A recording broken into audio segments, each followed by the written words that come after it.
Raka sudah terbiasa mendengar suara cangkir pecah di pagi hari. Suara itu selalu menandai bahwa ibunya, Sari, sedang menyiapkan teh untuk 2 orang. Untuk dirinya sendiri dan untuk Raka, yang sejak kecil dibesarkan oleh perempuan itu sendirian. Rumah kecil mereka di pinggiran kota selalu hangat oleh suara hidup. Ketukan sendok di teko, bunyi sapu yang bergesek di lantai, dan kadang nyanyian pendek Sari ketika ia sedang menanak nasi. Ketika Raka bertemu Maya, ia tidak pernah menyangka hidupnya akan berubah begitu cepat. Maya bukan wanita dari kampung. Ia berpakaian rapi, berbicara pelan tetapi tegas, dan rumahnya besar. Rumah yang membuat Raka merasa keluarganya kecil dalam cara yang tak dapat diungkapkan. Maya menyukai keteraturan, kebersihan, dan ketenangan. Ia juga tidak suka keributan yang, menurutnya, sering dibuat oleh orang-orang yang hidupnya masih belum teratur. Di awal pernikahan, Raka mencoba menyeimbangkan 2 dunia. Hidup lama bersama ibunya dan hidup baru bersama istrinya. Ia mengubah rutinitasnya, membantu ibunya yang awalnya memasak untuknya tiba-tiba terasa berlebihan karena kini ada, misalnya, seorang chef paruh waktu yang datang ke rumah besar. Maya. Raka merasa bersalah saat meminta ibunya tidak mengantar pulang makanan sisa atau menaruh barang-barang di sudut rumah yang menurut Maya mengganggu estetika. Sari tidak protes keras. Ia hanya menatap Raka dengan mata yang lembut, seperti menimbang apakah ia harus memaksa atau menyerah. Sekali waktu, ketika Raka pulang larut dan menemukan ibunya duduk termangu di depan televisi, ia duduk di sampingnya dan memeluk. "Ma," bisiknya, "aku akan menyesuaikan." Namun kenyataan itu tidak bertahan lama. Seiring berjalannya waktu, ketidaksukaan Maya pada kebiasaan Sari semakin terlihat. Awalnya berupa komentar ringan, "Ibu ini terlalu cerewet." Lalu berubah jadi perintah terselubung kalau dia sering datang. Ini rumah jadi berantakan. Pada suatu malam yang dingin, setelah makan malam yang tampak sempurna di rumah Maya, percakapan itu berubah menjadi sebuah ultimatum. "Aku tidak mau terus begini." "Ra," kata Maya di ruang tamu, suaranya datar tetapi tajam. "Kamu tahu aku menghormati orang tua, tapi ada batasnya. Ibumu makan dengan tangan, meletakkan piring sembarangan, dan selalu menaruh kain basah di sofa. Tamu kami tidak nyaman. Ini hidup kita juga." Raka menatap meja kopi, mencari jawaban yang mudah, tapi tak menemukannya. Di hatinya ada 2 hal yang saling berlawanan. Rasa hormat dan cinta pada istri, serta rasa terima kasih dan kewajiban pada ibu yang membesarkannya. "Maya," ia mulai, "aku tidak ingin membuatmu tidak nyaman. Tapi Ma, tidak cukup Ma saja, Ra." Maya memotong. "Ada tempat yang khusus untuk orang tua yang butuh perhatian. Kita bisa cari panti jompo yang baik. Profesional akan merawatnya. Ada fasilitas, kebersihan, perawat 24 jam. Kamu bisa menjenguk kapanpun. Ini solusi terbaik." Kata-kata itu meluncur cepat, meyakinkan seperti sebuah rencana yang sudah dipikir matang. Maya tidak menyadari bahwa setiap kata menghancurkan sesuatu di dalam diri Raka. Baginya, panti jompo bukan cuma fasilitas, itu sebuah penempatan menyingkirkan. Sari bukan beban, ia ibu yang telah meminjamkan nafas, yang menyeka keringat setelah Raka pulang dari kerja, yang menjahit celana yang sobek, yang menjaga rumah meskipun tak punya banyak uang. Raka pulang malam itu dengan kepala penuh debu. Di perjalanan, ia melihat anak-anak kecil bermain di lampu lalu lintas. Ia teringat tangan Sari yang kasar tapi hangat ketika menepuk kepalanya setelah ia pulang sekolah dengan nilai jelek. Ia teringat wangian minyak kelapa di dapur, suara ketawa kecil Sari ketika menonton sinetron lama, dan kepulangannya dari pasar yang selalu disertai kantung plastik berisi sayur yang ia pikir tak dibutuhkan. Semua itu seperti film hitam putih yang tiba-tiba disuruhnya untuk dilupakan. Sehari kemudian, Sari tahu ada sesuatu berbeda. Raka duduk di sudut rumah sambil minum kopi, menatap cangkir kosong. "Ma," akhirnya ia mengatakan. "Maya." Dia bicara tentang panti jompo. "Sorry man." Ia mengangkat tangannya, menyeka telapak yang kotor pada selendang. "Panti jompo," katanya pelan, tanpa gamang. Suaranya tenang, tetapi ada garis patah halus di bagian alisnya. "Kau menikah dengan perempuan kaya, Ra. Itu bukan salahnya kalau ia ingin rumah yang bersih. Tapi apakah ini cara yang harus kau pilih?" Aku tidak tahu harus bagaimana," jawab Raka. Suaranya serak. Maya bilang, "Panti yang bagus. Aku bisa jenguk Ma." Kita bisa bicara, tapi aku takut membuat Maya marah. Kalau ia marah, rumah kita. Sari memotong dengan senyum yang tipis. Kamu pikir aku belum pernah merasakan marah? Aku marah ketika ayahmu pergi. Aku marah ketika kami makan lauk seadanya. Tapi itu bukan alasan untuk memilih hal yang mudah dan mengkhianati yang paling dekat denganmu. Ia menarik napas. Ra, hidup ini sering menuntut pilihan. Pilihan yang salah tidak membuatmu buruk. Pilihan yang kau buat karena takut kehilangan kenyamanan, itu yang akan menusuk lama. Raka menatap wajah ibunya, mencari sesuatu yang menenangkan. Ia lupa bahwa kandungan cinta dan kesabaran di wajah itu tak pernah habis. Seketika, ia merasa dunia berat di bahunya. Malam itu ia tidak bisa tidur.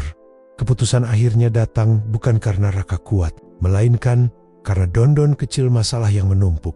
Pertengkaran kecil yang dimulai dari komentar tentang debu, undangan yang dibatalkan karena kehadiran yang tidak diinginkan, tekanan peningkatan cicilan rumah mewah, dan yang paling penting janji Maya yang sering diulang, bahwa hubungan mereka akan lebih damai jika Sari tidak lagi tinggal bersama. Pagi, ketika Raka menyampaikan rencana itu pada ibunya, Sari hanya memandang lama keluar jendela. Di luar, tukang sayur melintas, ibu-ibu tetangga bergegas mengejar angkot. Sari menatap piring di meja, seolah tak ada alasan untuk bergerak cepat. Kalau memang begitu, katanya tanpa emosi yang meluap, kita pergi besok pagi. Raka menahan napas. Ia berharap ibunya akan menangis, meratap, memohon. Ia membayangkan akan memeluk dan berkata, "Mah, aku tidak akan melakukannya."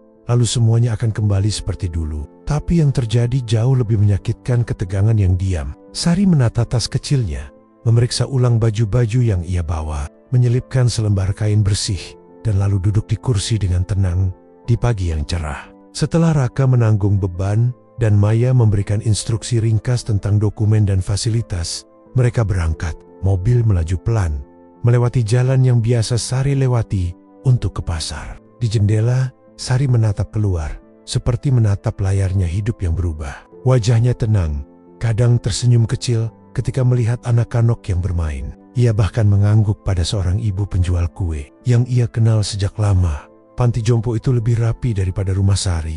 Aroma antiseptik memenuhi lorong, dan ada suara-suara perempuan yang duduk di balkon dengan segelas teh.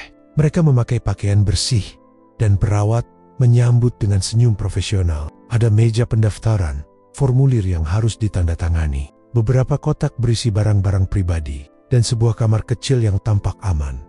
Raka mengisi formulir sambil menatap ibunya yang berdiri gagah, seperti menantang dunia dengan ketidaktergantungan. "Kau akan sering kujenggek, Ma," kata Raka. Suaranya pecah.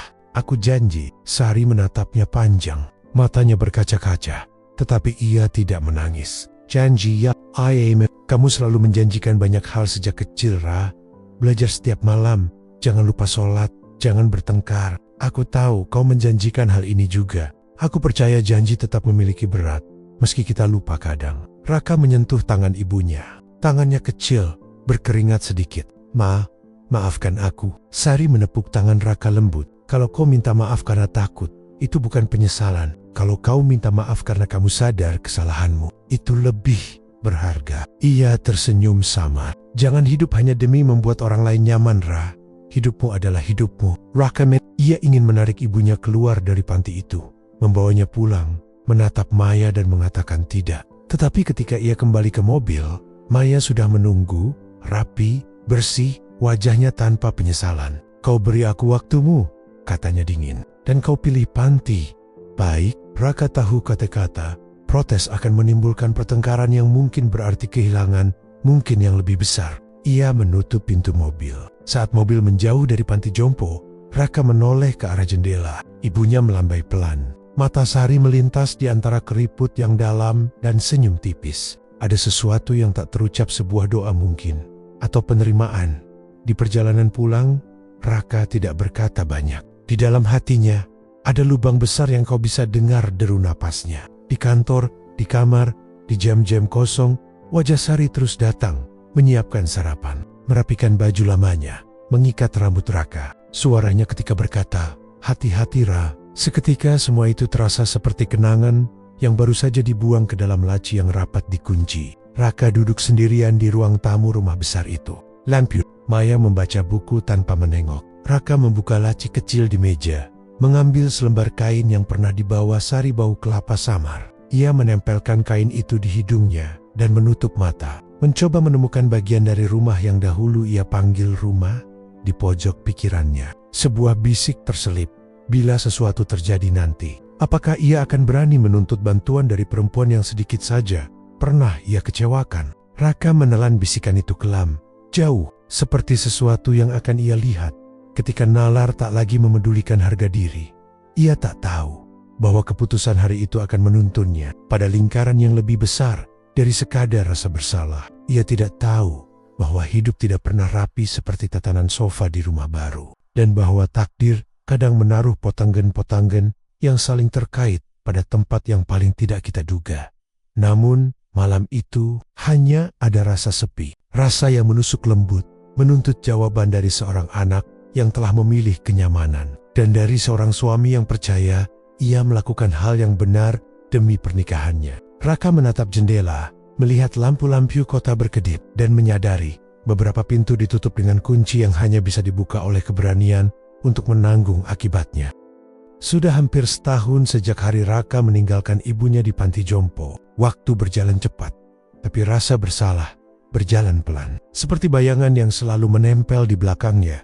Awalnya, Raka masih sering menjenguk. 2 minggu sekali, ia datang membawa buah, makanan kecil, dan kabar ringan. Ibunya selalu tersenyum saat melihatnya, walau matanya menyimpan rindu yang tak pernah diucap. Tapi seiring waktu, kunjungan itu semakin jarang. Alasannya selalu sama, pekerjaan menumpuk, Maya sakit kepala, atau acara keluarga yang tidak bisa ditinggalkan. Maya sendiri tampak puas dengan keadaan itu. Rumah mereka kini selalu rapi, wangi, dan tenang. Tidak ada suara ibu yang menegur pelan. Tidak ada kain lap basah di sofa.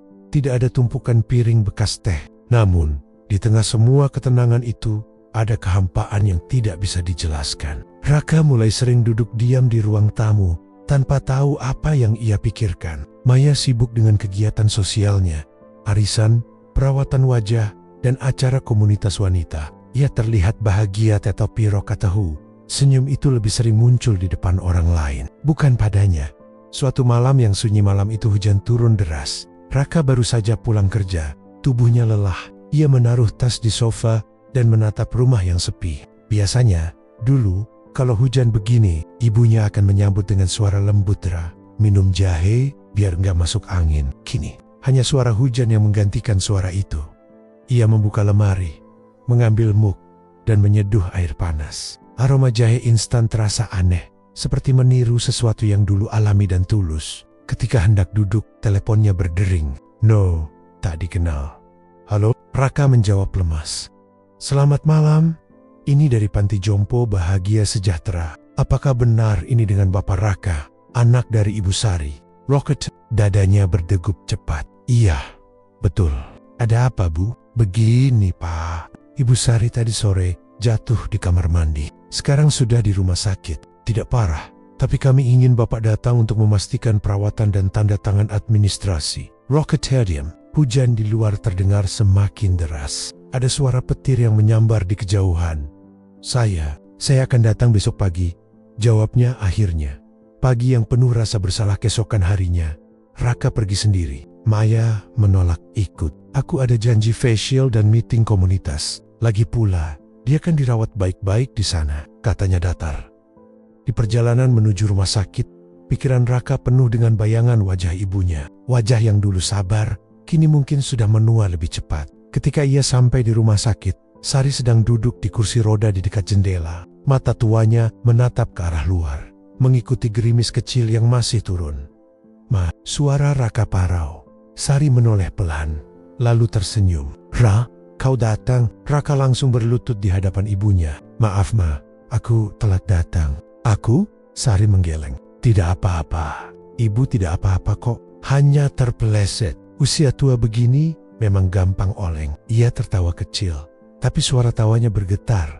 Raka duduk di sampingnya. Ia melihat tangan ibunya, kini lebih keriput, kukunya mulai kusam. Ma, aku harusnya nggak ninggalin ibu di sana, katanya lirih. Sari menatap anaknya lembut. Saudara, jangan diulang-ulang. Kalau hidup diisi dengan penyesalan, kamu nggak akan sempat memperbaiki apapun. Kalimat itu seperti menampar halus hati Raka. Ia menggenggam tangan ibunya erat-erat. Aku janji akan sering datang. Sari tersenyum. Ibu percaya, tapi jangan hanya datang. Ya, kadang ibu cuma ingin dengar kabar kamu bahagia. Hari-hari yang tenang beberapa bulan setelah kejadian itu, hubungan Raka dan ibunya mulai membaik, walau tetap terpisah jarak. Raka beberapa kali membawa ibunya keluar panti untuk makan di warung kecil, tempat mereka dulu sering makan soto bersama. Namun setiap kali ia ingin membawa ibunya pulang, Maya selalu punya alasan.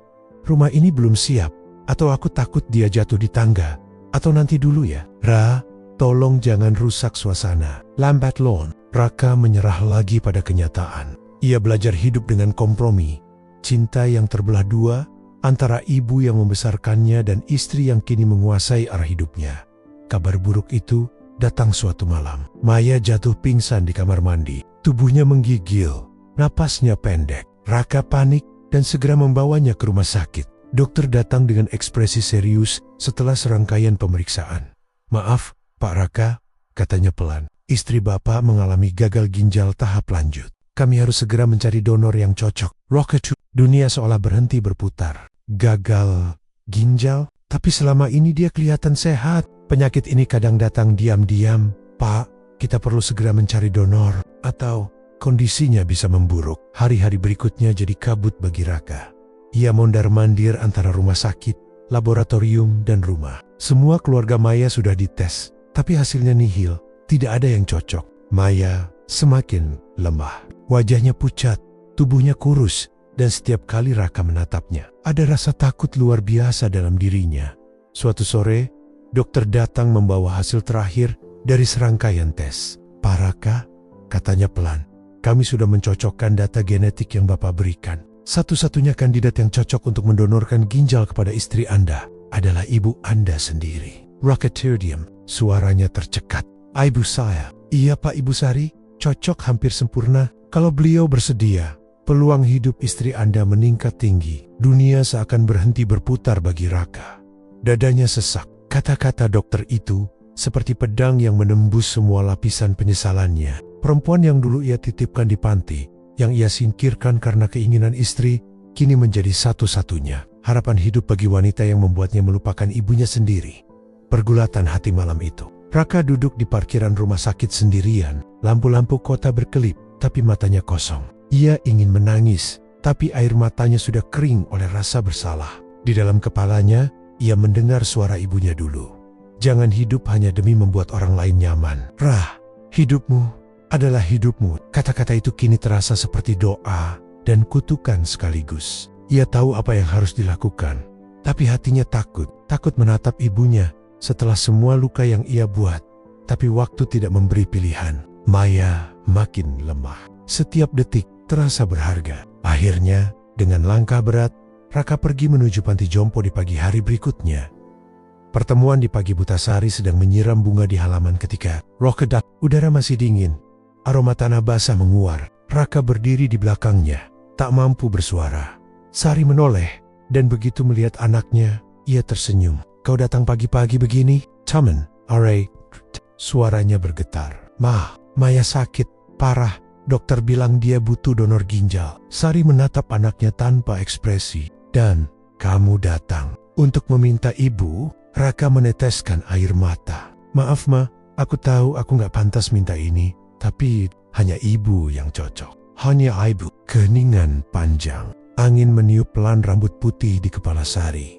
Ia menatap jauh ke langit, lalu menatap anaknya lagi. Jadi setelah kau buang aku, setelah kau pilih kenyamanan dari seorang istri yang tak suka padaku, kini kau datang karena butuh nyawaku untuknya? Rocket, aku salah, Ma. Aku durhaka. Aku tahu itu. Tapi tolong, Ma.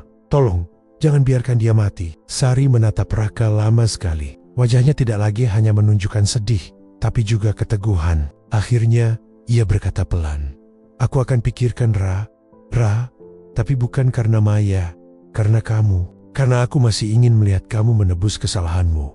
Bukan dengan kata, tapi dengan perbuatan. Raka menatap ibunya dengan mata bengkak.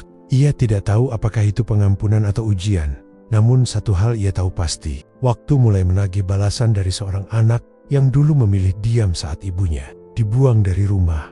Dan untuk pertama kalinya sejak lama, Raka merasa benar-benar kecil di hadapan dunia. Di hadapan seorang ibu yang meskipun disakiti, tetap mampu menimbang cinta dengan mata yang jernih. Sari belum memutuskan apakah ia akan memberikan ginjalnya atau tidak. Namun di balik tatapan lembut itu, ada pelajaran yang lebih dalam daripada pengorbanan. Bahwa kasih ibu memang tak pernah habis. Tapi bukan berarti ia tak bisa memilih bagaimana ia ingin dicintai kembali. Hari itu, langit seperti menahan tangis. Awan tebal menggantung rendah, menutupi matahari. Raka berdiri di depan gerbang panti jompo, tubuhnya kaku. Mata bengkak karena semalaman tidak tidur. Ia masih bisa mendengar suara ibunya dari kemarin tenang. Tapi menusuk, aku akan pikirkan. Ra, tapi bukan karena Maya, karena karmu. Kalimat itu terus berputar di kepalanya. Seperti gema yang tidak mau berhenti. Ia tahu ibunya masih menyimpan luka. Dan ia sadar betapa dalam luka itu. Namun di sisi lain, waktu terus berjalan. Maya masih terbaring di rumah sakit. Dengan selang di hidung dan tubuh yang makin kurus, dokter sudah menunggu jawaban. Raka menatap gerbang panti itu lama. Sekali sebelum akhirnya memberanikan diri melangkah masuk, kunjungan yang penuh ketegangan di halaman. Beberapa penghuni panti sedang duduk bercengkerama. Mereka tertawa kecil sambil minum teh. Sementara di sudut taman, Sari duduk sendirian di bawah pohon mangga. Ia memegang sebuah buku doa yang sudah lusuh. Jemarinya menelusuri halaman demi halaman, seolah mencari ketenangan di setiap huruf. Raka melangkah perlahan mendekat. Ma, suaranya lirih. Sari menoleh sebentar, lalu kembali menatap bukunya. Kau datang lagi. Iya, Ma. Aku ingin bicara. Sari menutup bukunya pelan. Bicara soal apa? Soal nyawanya? Nada suaranya datar, tapi mengandung tajam yang halus, bukan kemarahan, melainkan kenyataan. Raka menarik napas panjang. Iya, Ma. Dokter bilang, kalau tidak segera ada donor, Maya mungkin gak akan bertahan lama. Sari memandangi wajah anaknya. Raka tampak lebih tua dari usianya, dengan mata sayu dan wajah yang kehilangan sinar. Kau mencintainya begitu dalam? Tanya Sari pelan. Raka terdiam. Aku mencintainya, Ma. Tapi aku juga sadar, aku sudah terlalu banyak salah. Aku bukan hanya durhaka padamu, tapi juga pengecut. Sari menatapnya lama, sebelum akhirnya berdiri. Ayo jalan, Ra. Temani ibu ke taman belakang. Raka menurut, menuntun ibunya berjalan pelan menyusuri jalan setapak. Mereka lewat di antara deretan bunga mawar dan pohon belimbing yang rimbun. Burung-burung kecil berkicau, tapi suara itu tidak cukup untuk menenangkan hati mereka. Kenangan yang menghantam Sari berhenti di depan kolam ikan kecil. Airnya jernih, dengan beberapa ikan berwarna oranye berenang tenang. Ibu dulu suka menunggu kamu di sini waktu kecil, katanya tiba-tiba. Kalau kamu pulang sekolah, kamu selalu bawa kertas ulangan. Kadang nilainya jelek, tapi kamu tetap kasih ke ibu dengan bangga. Ia ingat betul masa-masa itu, betapa sabarnya ibunya mendidiknya, tanpa pernah marah meski ia sering gagal. Ibu bangga sama kamu, Ra. Waktu kamu lulus kuliah, ibu nangis. Ibu pikir hidup kita bakal berubah jadi lebih baik. Dan ternyata memang berubah. Ia berhenti sejenak, menatap air kolam yang bergetar tertiup angin. Berubah jadi sepi. Raka menggigit bibir. Ma, jangan bilang begitu. Aku nyesel, Ma. Aku salah besar. Ibu tahu kamu menyesal, jawab Sari lembut. Tapi penyesalan itu datang terlambat, seperti hujan yang jatuh setelah tanah sudah retak. Kadang airnya nggak sempat diserap lagi. Raka menatap ibunya. Air mata mulai mengalir. Aku tahu aku nggak pantas minta apapun lagi dari ibu. Tapi kalau ibu mau tolong Maya, aku akan lakukan apa saja. Aku akan bawa ibu pulang. Aku akan rawat ibu sendiri. Aku janji. Sari menatap wajah anaknya lama sekali, hingga akhirnya berkata pelan. Ra, ibu nggak butuh janji. Ibu cuma mau tahu, kalau ibu kasih hidup ibu lagi apa, kau benar-benar akan belajar menghargainya. Raka tak bisa menjawab. Suaranya tercekat, hanya air mata yang berbicara. Keputusan seorang ibu malam itu.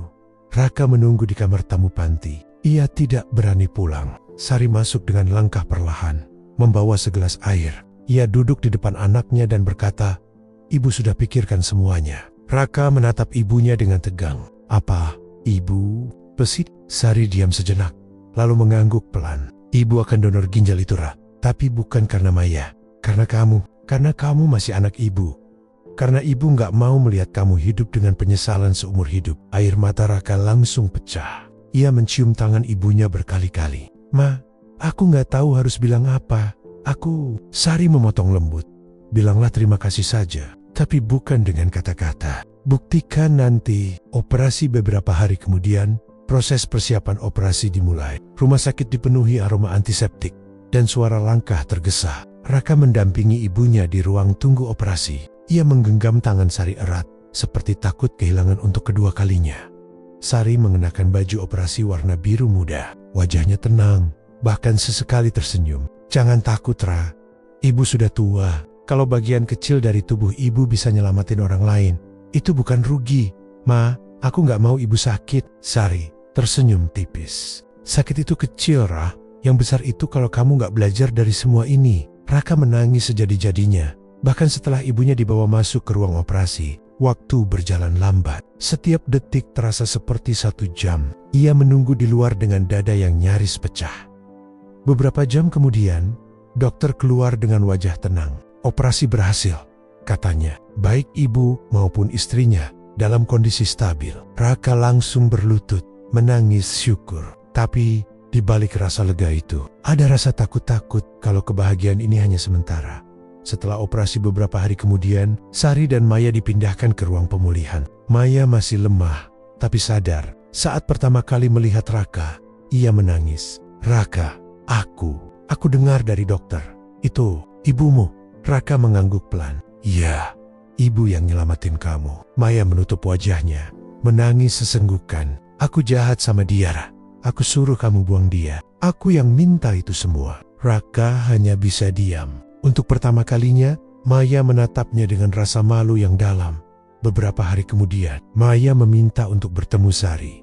Dengan tubuh masih lemah, ia berjalan pelan ke kamar ibunya. Sari sedang duduk di kursi, menatap jendela. Begitu melihat Maya, Sari tersenyum lembut. Maya, kamu kelihatan lebih baik. Maya menandok, air matanya jatuh. Bu, saya minta maaf. Saya sudah terlalu sombong. Saya pikir uang dan rumah besar bisa bikin hidup sempurna. Tapi ternyata saya malah bikin anak ibu jadi durhaka. Sari memegang tangan Maya pelan. Nak, hidup memang aneh. Kadang kita belajar hal besar lewat kesalahan kecil. Tapi kamu tahu, yang lebih penting dari minta maaf adalah tidak mengulangnya. Maya menangis di pangkuan Sari. Sementara Raka berdiri di pintu, menatap pemandangan itu dengan air mata yang tak bisa dibendung. Untuk pertama kalinya, rumah sakit itu terasa hangat. Beberapa bulan kemudian, setelah mereka pulih, Raka menepati janjinya. Ia membawa ibunya pulang ke rumah. Bukan lagi sebagai tamu, tapi sebagai bagian dari keluarga. Maya menyiapkan kamar khusus untuk Sari di lantai bawah. Ia sendiri yang menata, mengganti spray, dan menaruh bunga segar di meja kecil. Sari sering duduk di teras rumah sambil menatap matahari sore. Raka kini lebih sering di rumah, lebih lembut dalam berbicara, dan lebih rendah hati. Ia sadar, segala yang ia kejar dulu, status, kekayaan, kenyamanan, tidak pernah sebanding dengan satu doa tulus seorang ibu. Suatu sore, ketika mereka bertiga duduk bersama di teras, Sari berkata pelan, "Kamu tahu, Ra, dulu ibu sempat ingin marah pada Tuhan, karena hidup ibu berat sekali. Tapi sekarang ibu paham, setiap luka yang ibu terima dulu, ternyata hanya jalan agar kamu belajar mencintai dengan benar." Raka menatap ibunya dengan mata berkaca-kaca. "Ma, aku janji, mulai sekarang, aku akan jadi anak yang ibu bisa banggakan." Sari tersenyum. "Kamu sudah jadi itu, Ra. Sejak kamu berani menyesal, kamu sudah berubah." Beberapa bulan berlalu. Maya sepenuhnya pulih, dan hubungan mereka bertiga menjadi lebih hangat dari sebelumnya. Namun Sari mulai sering batuk dan cepat lelah. Suatu malam, ia memanggil Raka ke kamarnya. "Ra, kalau nanti ibu nggak ada, jangan bersedih. Ibu bahagia kok. Ibu udah lihat kamu belajar dari kesalahanmu." Raka menggenggam tangan ibunya erat. "Ma, jangan bicara begitu." Sari tersenyum lembut. "Nak, kalau nanti kamu lihat bintang paling terang di langit, anggap aja itu ibu. Ibu akan selalu lihat kamu dari sana." Beberapa minggu kemudian, Sari pergi dengan tenang dalam tidurnya. Tanpa rasa sakit, tanpa tangis keras, hanya keheningan yang hangat. Raka menangis lama malam itu. Tapi bukan karena kehilangan, melainkan karena akhirnya ia mengerti arti sebenarnya dari kasih seorang ibu. Ia menatap langit, dan di antara bintang yang berkelip, ia berbisik pelan. "Mah, terima kasih sudah mencintai aku, bahkan ketika aku sudah tak pantas dicintai." Dan di balik sunyi malam itu, seolah ada suara lembut menjawab, "Cinta ibu tak pernah habis. Nak, hanya berubah tempat, penyesalan memang datang terlambat. Tapi selama masih ada cinta dan keberanian untuk berubah, setiap hati yang hancur bisa disembuhkan." Kasih seorang ibu bukan hanya pengorbanan, tapi juga pengampunan yang tidak mengenal akhir. Hari itu rumah besar milik Bima terasa begitu sunyi. Semua perabot tampak rapi, tetapi udara di dalam rumah terasa berat dan dingin. Di kamar utama, Lila terbaring lemah di ranjangnya. Tubuhnya semakin kurus, kulitnya pucat, dan rambutnya mulai rontok akibat penyakit ginjal yang semakin parah. Dokter mengatakan, tanpa transplantasi ginjal, hidupnya tinggal menghitung minggu. Bima duduk di tepi ranjang, menatap wajah istrinya dengan pandangan kosong. Sudah berhari-hari ia tidak tidur nyenyak. Ia terus dihantui rasa bersalah, bukan hanya karena penyakit Lila, tapi karena satu hal yang selama ini berusaha ia lupakan, ibunya. Ibu yang dulu ia tinggalkan di panti jompo karena desakan sang istri. Ibu yang menatapnya dengan mata berkokok-koka sambil berkata, "Kalau itu maumu, Nak, ibu akan pergi, tapi jangan lupa, surga tidak pernah memihak pada anak yang durhaka." Kata-kata itu kini menggema di kepalanya setiap malam.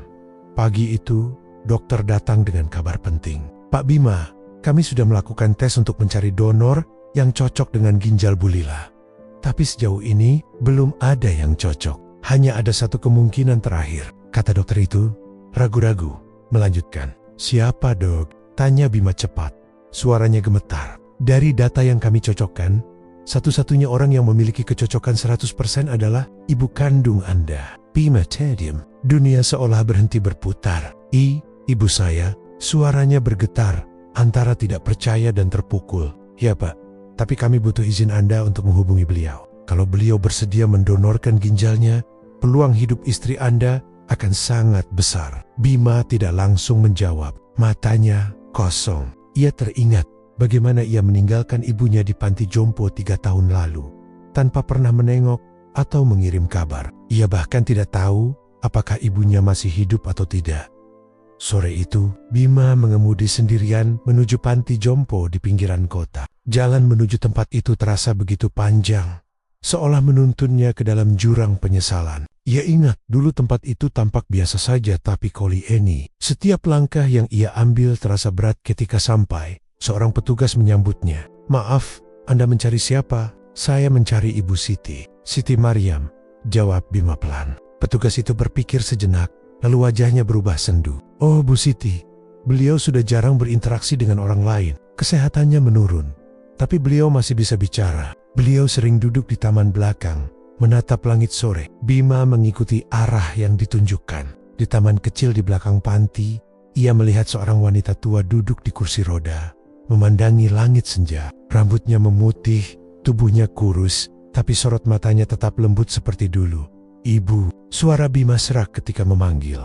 Wanita tua itu menoleh perlahan. Butuh waktu beberapa detik sebelum matanya mengenali wajah di depannya. "Bima," suaranya bergetar, tapi senyum kecil muncul di bibirnya. "Bima, anak ibu?" Bima langsung berlutut, menggenggam tangan ibunya yang dingin. Air matanya menetes tanpa bisa ditahan. "Iya, Bu, ini Bima. Maafkan aku anak durhaka, Bu." Ibu Siti menatap anaknya lama sekali, lalu mengelus rambutnya pelan. "Ibu sudah lama menunggumu datang, Nak.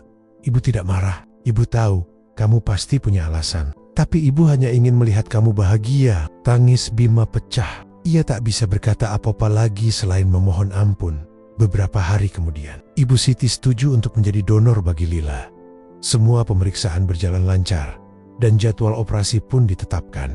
Namun malam sebelum operasi, Bima mendapati ibunya duduk di kamar rumah sakit, menatap jendela dengan tenang. "Ibu yakin mau melakukan ini?" tanya Bima lirih. Ibu Siti tersenyum lembut. "Nak, seorang ibu tidak pernah berhitung dengan anaknya. Meskipun kamu sudah membuang ibu, hati ibu tidak pernah membuang kamu. Kalau ini bisa menolong hidup seseorang yang kamu cintai, ibu rela." Bima hanya bisa menunduk. Air matanya menetes tanpa henti. Operasi berjalan sukses. Lila berhasil selamat, Namun tubuh Ibu Siti tidak sekuat dulu. Kondisinya melemah drastis setelah operasi. Beberapa hari kemudian, di ruang rawat yang sunyi, Ibu Siti menggenggam tangan Bima untuk terakhir kalinya. "Bima," katanya pelan, "Ibu tidak menyesal, tapi kamu harus janji. Jangan pernah lupakan siapa yang melahirkanmu. Jangan jadi anak durhaka lagi ya." "Iya, Bu, aku jawab Bima dengan tangisan yang pecah di dada. Ibu Siti tersenyum, matanya menutup perlahan, meninggalkan keheningan panjang yang membuat hati Bima hancur. Sejak hari itu, hidup Bima berubah total. Ia berhenti bekerja di perusahaan milik mertuanya, menjual semua harta, dan membangun sebuah rumah kecil untuk menampung para lansia terlantar. Ia menemania rumah Ibu Siti. Setiap sore, ia duduk di taman, menatap langit senja, tempat yang sama seperti dulu ibunya lakukan di panti jompo. Dalam hati ia berbisik, "Bu, Bima sudah menebus dosa itu, tapi tak akan pernah cukup untuk membalas kasih sayangmu. Kasih ibu tak pernah menuntut balas. Tapi anak yang melupakan ibunya akan menanggung beban penyesalan seumur hidup. Jangan tunggu waktu untuk meminta maaf, karena waktu tidak pernah bisa diputar kembali." 5 tahun telah berlalu sejak kepergian Ibu Siti. Waktu berjalan pelan tapi pasti, membawa Bima menuju babak baru dalam hidupnya. Di halaman depan rumah kecil yang kini dinamai rumah Ibu Siti, tampak beberapa orang tua duduk santai di bawah pohon mangga, bercengkerama dengan wajah bahagia. Ada yang sedang mengupas buah, ada yang menjemur pakaian, ada pula yang sibuk bercerita tentang masa mudanya. Di tengah suasana damai itu, Bima berdiri sambil membawa teko berisi teh hangat. Senyumnya tulus, matanya teduh. Dulu, tangan itu sibuk menandatangani kontrak bisnis. Kini tangannya menyiapkan sarapan untuk orang-orang tua yang tidak memiliki siapa-siapa. Bima kini bukan lagi pria yang dikelilingi kemewahan, tapi wajahnya tampak lebih damai dari sebelumnya. Ia menemukan sesuatu yang tak pernah ia temukan dalam rumah megah dulu, ketenangan hati. Setiap pagi, ia punya kebiasaan yang tidak pernah ia lewatkan. Menyalakan dupa kecil di pojok ruangan yang penuh foto-foto kenangan ibunya. Di sana tergantung foto Ibu Siti dengan senyum hangat, mengenakan kebaya sederhana. Di bawah foto itu ada tulisan tangan Bima sendiri, "Untuk Ibu Siti Maryam, yang mengajarkanku arti cinta tanpa syarat." Kadang, setelah menyalakan dupa, Bima duduk di sana cukup lama. "Bu, kalau ibu masih bisa dengar," Bima ingin bilang. Sekarang Bima paham apa itu kasih sayang yang sejati. Bima janji, setiap orang tua yang datang ke sini akan Bima perlakukan seperti ibu dulu. Angin lembut menerpa, seolah menjawab dengan keheningan yang penuh makna. Sementara itu, Lila istri Bima juga berubah. Setelah sembuh dari operasi transplantasi, ia sempat depresi selama berbulan-bulan karena merasa bersalah. Ia baru tahu dari dokter bahwa ginjal yang kini menolong hidupnya adalah pemberian dari ibu mertuanya yang sudah meninggal.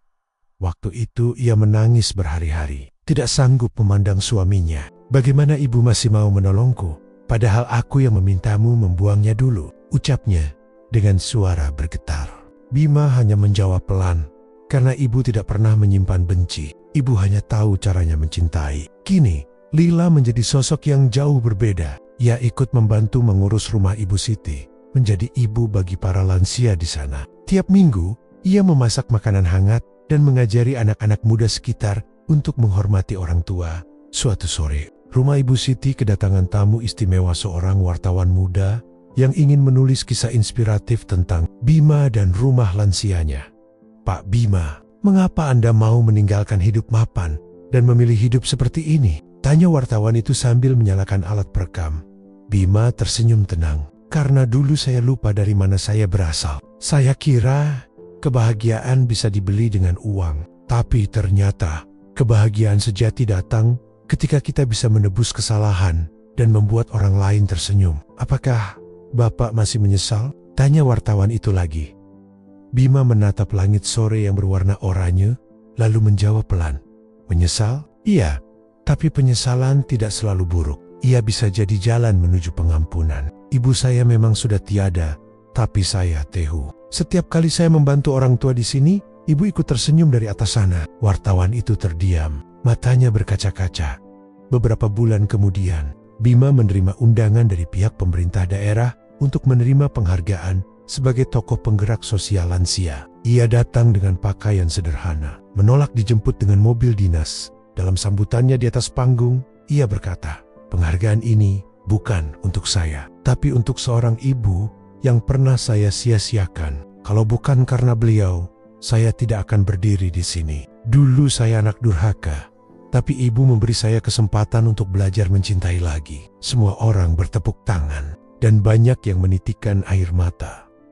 Malam itu, setelah acara selesai, Bima berjalan sendirian ke taman belakang rumah lansia. Langit penuh bintang, angin berhembus lembut, dan di bawah pohon mangga ia duduk menatap langit. Seperti yang biasa dilakukan ibunya dulu, ia menutup mata dan berbisik pelan, "Bu, Bima sudah tidak takut lagi." Bima tahu ibu selalu ada di sini, dalam setiap tawa para lansia, dalam setiap doa yang ibu tinggalkan. Senyum kecil muncul di wajahnya. Di kejauhan, seolah ada suara lembut berbisik, "Bima, ibu bangga padamu, nak." Air mata menetes di pipi Bima.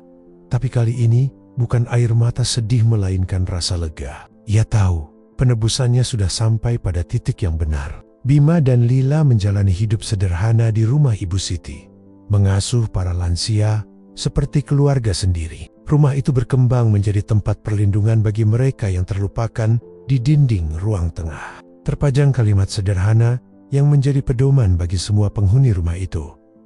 Kasih ibu tak pernah berakhir, tapi kasih anak jangan menunggu waktu untuk membalas. Dan di bawahnya tertulis tangan Bima sendiri dari seorang anak yang pernah durhaka, kini belajar mencintai dengan sepenuh hati.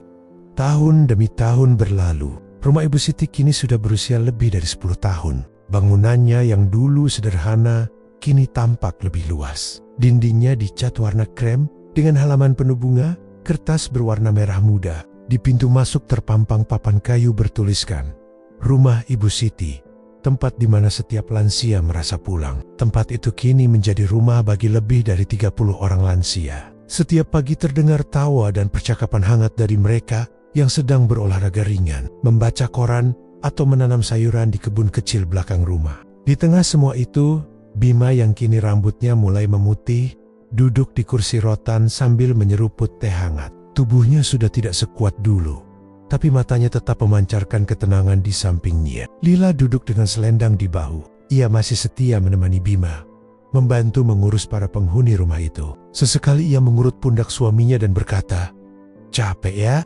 Kamu harus istirahat juga, Bi. Sekarang sudah banyak relawan yang bantu. Kamu nggak harus turun tangan setiap hari." Bima tersenyum kecil. "Capek sih. Iya, tapi hati ini rasanya tenang kalau masih bisa lihat mereka tertawa. Dulu aku pernah buang orang tuaku sendiri. Sekarang aku cuma ingin pastikan nggak ada lagi orang tua yang merasa sendirian." Sore itu, seorang anak muda datang ke rumah itu. Namanya Dimas, mahasiswa yang sedang menulis skripsi tentang makna pengabdian sosial. Ia ingin mewawancarai Bima. "Pak, saya sudah sering dengar kisah Bapak di kampus. Katanya Bapak dulu pengusaha sukses yang meninggalkan segalanya demi membuka rumah lansia ini.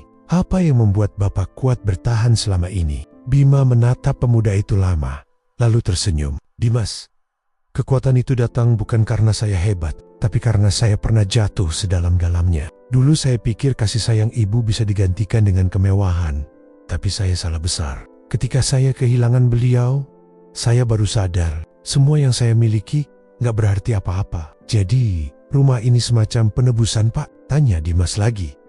"Awalnya iya," jawab Bima lembut. "Tapi lama-lama, bukan lagi penebusan. Rumah ini jadi tempat saya belajar. Setiap lansia di sini mengajarkan saya hal baru. Tentang kesabaran, ketulusan, dan bagaimana cinta seorang ibu nggak pernah mati meski raganya sudah tiada." Dimas terdiam, menunduk, lalu berkata pelan, "Terima kasih, Pak. Saya rasa kisah Bapak bukan cuma inspirasi, tapi juga pengingat bagi kami yang masih punya orang tua." Malamnya, hujan turun deras. Suara petir sesekali menggema di langit. Para lansia sudah beristirahat di kamar masing-masing. Bima duduk sendirian di ruang tamu, memandangi foto ibunya di dinding.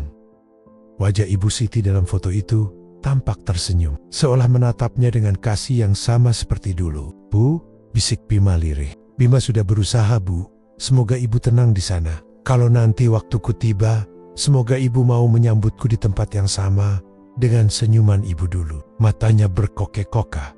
tapi bukan karena sedih, lebih kepada rasa rindu yang menenangkan. Ia tahu ibunya tidak pernah benar-benar pergi. Cinta ibu itu hidup dalam setiap senyum para penghuni rumah ini.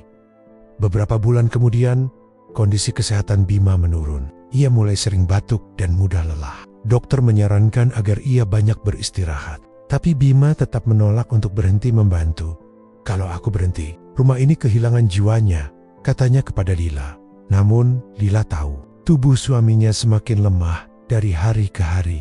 Suatu pagi, Bima jatuh pingsan saat membantu memandikan seorang kakek tua. Ia segera dibawa ke rumah sakit. Setelah pemeriksaan, dokter berkata pelan, "Pak Bima kelelahan berat, jantungnya mulai melemah. Ia butuh banyak istirahat dan mungkin perawatan jangka panjang." Lila terdiam. Ia tahu hari itu akan datang cepat atau lambat, tapi ia tidak siap. Beberapa hari kemudian, Bima meminta pulang ke rumah. "Saya nggak mau mati di rumah sakit, Dok. Saya mau di rumah-rumah yang saya bangun bersama istri saya. Dan untuk ibu saya." Dokter mengangguk dengan berat hati. Ketika Bima dibaringkan di kamarnya di rumah Ibu Siti, para lansia datang satu persatu. Ada yang menangis, ada yang menggenggam tangannya. Ada pula yang hanya berdiri sambil berdoa dalam diam. Sore itu, Bima membuka matanya perlahan dan berkata pelan kepada Lila, "Kamu ingat dulu waktu aku pertama kali ke panti jompo, ketemu ibu?" Lila mengangguk. Air matanya menetes. "Waktu itu aku kira hidupku sudah berakhir, tapi ternyata justru baru dimulai. Ibu ngajarin aku apa arti cinta yang gak pernah pamit." Tangannya gemetar, tapi ia tetap menggenggam tangan Lila erat-erat. "Kalau nanti aku gak ada, tolong jaga rumah ini ya. Jangan biarkan satupun dari mereka merasa sendirian." Lila menahan tangis. "Aku janji, Bi. Aku janji." Malam itu, langit tenang. Angin bertiup lembut, membawa aroma bunga melati dari taman belakang. Bima terbaring tenang di ranjangnya. Bibirnya tersenyum kecil. Dalam tidurnya, ia seperti melihat sosok ibunya datang, mengenakan kebaya putih, tersenyum lembut. "Ibu," suaranya lirih, hampir tak terdengar. Ibu Siti mengulurkan tangan, "Sudah waktunya pulang, Nak." Dan untuk pertama kalinya setelah bertahun-tahun, Bima merasa damai sepenuhnya. Senyumnya tidak hilang, bahkan ketika napas terakhirnya berhenti perlahan. Keesokan harinya, seluruh penghuni rumah Ibu Siti berkumpul di halaman untuk mengantar kepergian Bima. Lila berdiri di depan, memeluk foto suaminya erat-erat. Air mata mengalir tanpa henti, tapi wajahnya tidak menunjukkan kesedihan yang dalam, melainkan keteguhan. Ia tahu Bima tidak pergi sia. Ia telah menebus semua dosanya, meninggalkan warisan yang tak ternilai, rumah yang dipenuhi cinta dan kasih, tempat setiap lansia merasa dihargai. Beberapa tahun kemudian, rumah Ibu Siti terus berkembang. Lila meneruskan perjuangan Bima dengan penuh dedikasi. Anak-anak muda mulai datang sebagai relawan. Di dinding utama rumah itu, terpajang foto besar Bima dan ibunya berdampingan. Dengan tulisan di bawahnya, "Kasih ibu menuntun anak yang tersesat kembali pulang." Dan di pojok bawah, ada tulisan kecil dari tangan Lila, "Untuk Bima, suamiku. Kau bukan hanya menebus dosa, tapi mengajarkan dunia tentang cinta yang tak pernah padam." Bima memang sudah tiada, tapi cintanya hidup selamanya di antara mereka yang ia rawat. Rumah Ibu Siti bukan sekadar tempat tinggal bagi lansia.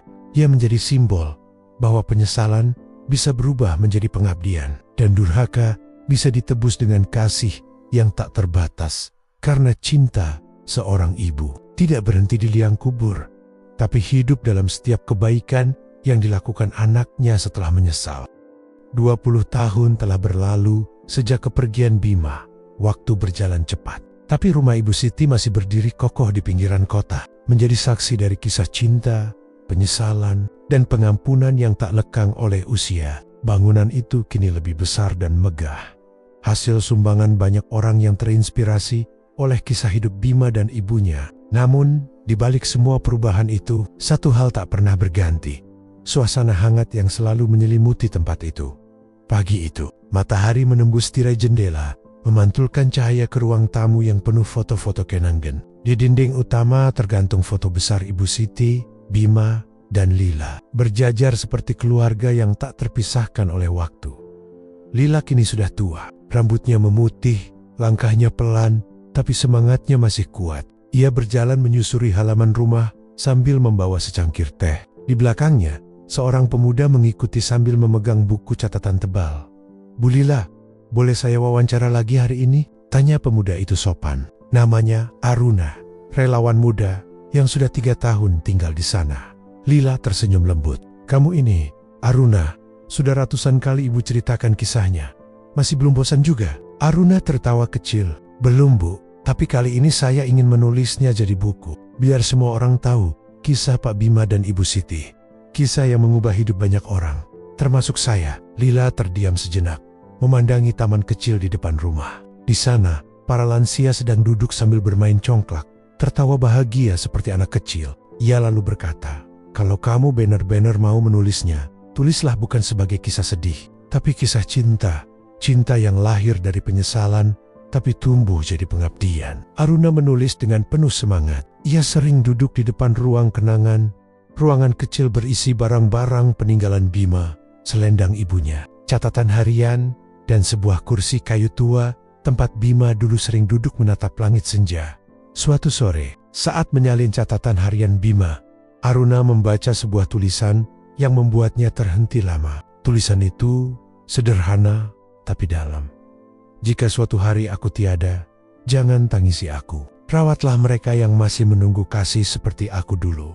Menunggu maaf dari ibu." Air mata Aruna menetes tanpa sadar. Ia menutup buku itu pelan, lalu memandang keluar jendela, tempat matahari mulai turun perlahan. "Pak Bim, saya nggak pernah kenal Bapak langsung, tapi setiap kali saya di sini, saya merasa Bapak masih hidup. Dalam senyum mereka, dalam tawa Ibu Lila, dan dalam semangat kami semua." Beberapa bulan kemudian, Lila jatuh sakit. Umurnya sudah melewati 80, dan tubuhnya mulai rapuh. Tapi meski lemah, ia tetap ingin tinggal di rumah Ibu Siti.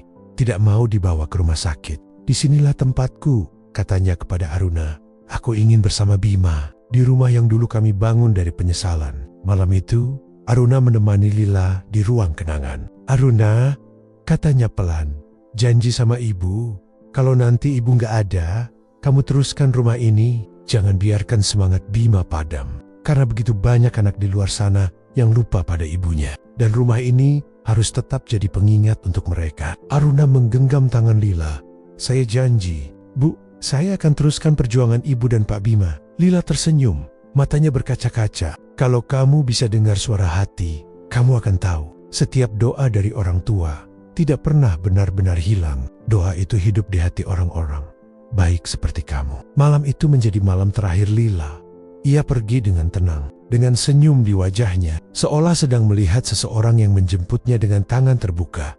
Hari pemakaman Lila dipenuhi ratusan orang, para lansia, relawan muda, dan bahkan orang-orang yang pernah ditolong oleh rumah Ibu Siti datang membawa bunga. Di depan makam Bima dan Ibu Siti, Lila kini beristirahat di samping mereka. Aruna berdiri di antara kerumunan, memegang naskah bukunya yang sudah selesai. Ia membacakan sepenggal kalimat di hadapan semua orang. Kasih seorang ibu melahirkan anak, tapi kasih seorang anak yang sadar akan dosanya melahirkan ribuan cinta baru untuk dunia. Tahun demi tahun berlalu. Buku karya Aruna berjudul Menantu Durhaka, Cinta yang Tak Pernah Mati, menjadi buku yang menginspirasi banyak orang. Sekolah-sekolah mengajarkannya sebagai kisah moral. Stasiun televisi membuat dokumenter tentang rumah Ibu Siti, dan banyak rumah lansia baru berdiri di berbagai kota, meniru konsep yang sama: kasih, penghormatan, dan pengabdian. Rumah Ibu Siti kini bukan lagi sekadar tempat tinggal, melainkan simbol perubahan, sebuah warisan hidup dari seorang anak durhaka yang menebus kesalahannya dengan cinta. Suatu sore, puluhan tahun kemudian, Aruna, yang kini sudah beruban, berjalan di halaman rumah itu bersama seorang anak kecil berusia 7 tahun, cucunya sendiri. "Eyang," tanya bocah itu polos, "kenapa rumah ini namanya rumah Ibu Siti?" Aruna tersenyum dan berjongkok di hadapan cucunya. "Dulu ada seorang anak laki-laki yang sangat sayang ibunya, tapi karena kesalahan, dia malah membuang ibunya. Tapi ibu itu tidak pernah marah. Bahkan ketika anaknya butuh pertolongan, ibu itu tetap menolong tanpa ragu." Anak kecil itu menatap Aruna dengan mata berbinar. "Jadi, ibu itu malaikat ya, Yang?" Aruna tersenyum hangat. "Benar, Nak. Setiap ibu adalah malaikat tanpa sayap, dan tugas kita adalah tidak membuat malaikat itu menangis." Anak kecil itu mengangguk, lalu berlari ke taman sambil tertawa. Aruna menatap langit sore. Warna jingganya sama seperti ketika Bima dulu menatap senja. Ia berbisik pelan, "Pak Bima, Bu Siti, Bu Lila, warisan cinta kalian hidup selamanya." Di bawah sinar senja, rumah Ibu Siti tampak seperti surga kecil di bumi. Suara tawa para lansia bercampur dengan suara anak-anak yang datang berkunjung setiap akhir pekan. Di tembok utama, ada kalimat yang kini menjadi moto seluruh penghuni rumah itu. "Durhaka bisa ditebus, tapi jangan pernah menunggu kehilangan untuk mencintai." Dan di bawahnya terukir nama-nama 3 orang yang mengubah dunia kecil itu selamanya. Siti Maryam, Bima, Lila, mereka mungkin sudah tiada, tapi cinta mereka tidak pernah mati.